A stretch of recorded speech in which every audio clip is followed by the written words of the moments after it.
তেল গরম হয়ে গেছে, এবারে আমি এই পার্শে মাছগুলো ভেজে নেব।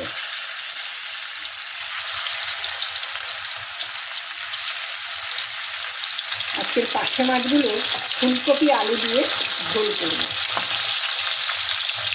মাছগুলো আগে ভালো করে ভেজে। দেখো বন্ধুরা, আমি এই মাছগুলো তুলে দিলাম। মাছগুলো পার্শে মাছগুলো ভাজা হয়ে গেছে। একটুখানি তেল দেবো আমি, বেশি তেল দেব না। তবে তার আগে আমি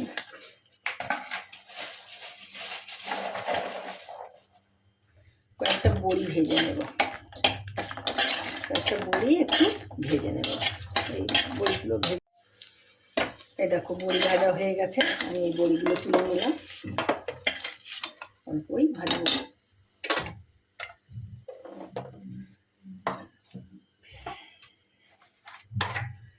একটু তেল দিলাম,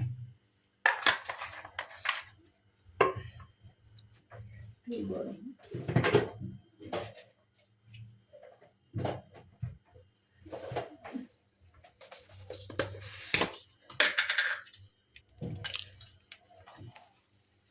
শুকনো লঙ্কা দিলাম, একটু জিরে দিলাম, পেঁয়াজ দিলাম, পেঁয়াজ আর লঙ্কা। এবারে এর মধ্যে আলুও দিয়ে দিলাম।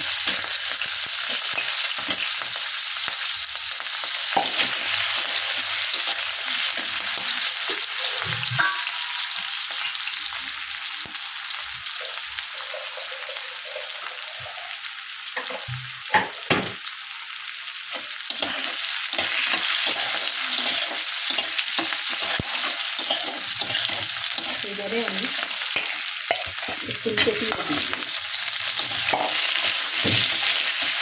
দিয়ে লবণ দিয়ে দিলাম, হলুদ দিয়ে দিলাম, একটু ধনে দিয়ে দিলাম, একটু জিরে দিয়ে দিলাম। এবারে এটা ভালো করে কষিয়ে নেব। টমেটোটা দিয়ে দিলাম,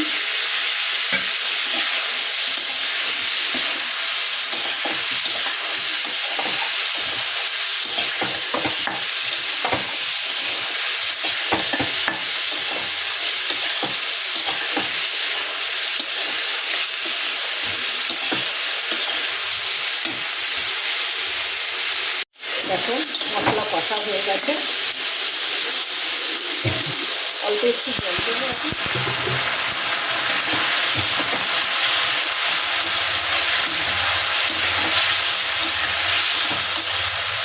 এইভাবে পুরো জলটা আমি ঝোল করবো। যেটা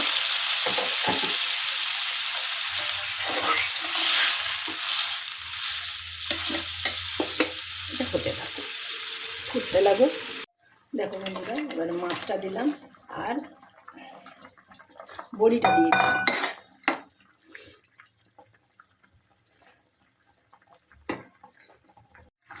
দেখো বন্ধুরা, এবারে আমি এই ধনে পাতাগুলো দিয়ে দেবো।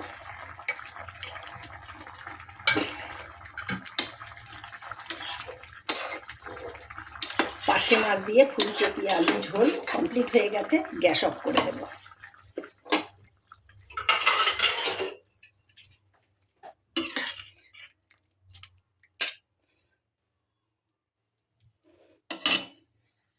দেখো বন্ধুরা, তোমাদের পছন্দ হয়েছে ফুলকপি আলু পার্শে মাছের ঝোল? তোমাদের যদি পছন্দ হয় তাহলে একটা লাইক কমেন্ট করে দিও। পুরো ভিডিওটা দেখার জন্য বন্ধুদের ধন্যবাদ। টাটা বন্ধুরা, তোমরা সবাই ভালো থেকো।